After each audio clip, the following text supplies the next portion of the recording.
उत्तराखंड के सीमांत जिले पिथौरागढ़ से एक चौंकाने वाली खबर सामने आ रही है, जहां एक बेटी ने पुरानी रूढ़ियों को तोड़ते हुए अपने पिता को मुखाग्नि दी है। इस घटना ने यह साबित कर दिया है कि बेटियां भी बेटों की तरह ही हर जिम्मेदारी को निभा सकती हैं और समाज के लिए एक मिसाल पेश की है। यह दुखद घटना गंगोलीहाट के बिलाड़ पट्टी के इटाना गांव में घटी।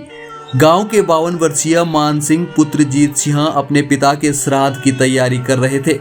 मंगलवार को जब वे सब्जी काट रहे थे, तभी अचानक उनकी तबीयत बिगड़ गई और उनका निधन हो गया।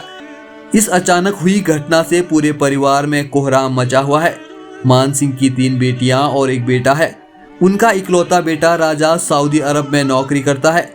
मान सिंह की 2 बेटियों की शादी हो चुकी है। बेटे का तुरंत गांव पहुंचना संभव नहीं था, इसलिए परिजनों और ग्रामीणों ने 2 दिन तक उनके आने का इंतजार किया।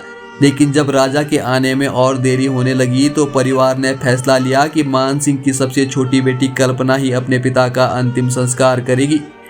मान सिंह के निधन के तीसरे दिन शुक्रवार को उनकी बेटी कल्पना ने पूरे विधि विधान और रीति रिवाजों के साथ पिता का अंतिम संस्कार किया। कल्पना ने सिरा घाट पर सरयू नदी के किनारे पिता की चिता को मुखाग्नि दी। इस भावुक क्षण में कल्पना ने कहा कि आज उसने एक बेटी होने का अपना कर्तव्य पूरा किया है। इस फैसले पर कल्पना ने बताया कि उसने खुद को मजबूत करते हुए सामाजिक रूढ़िवादी परंपरा को तोड़ने का फैसला किया और अपने पिता को अंतिम विदाई दी। कल्पना के इस साहसिक कदम की पूरे गांव में सराहना हो रही है। मान सिंह का बेटा राजा शुक्रवार शाम तक भी गांव नहीं पहुंच पाया।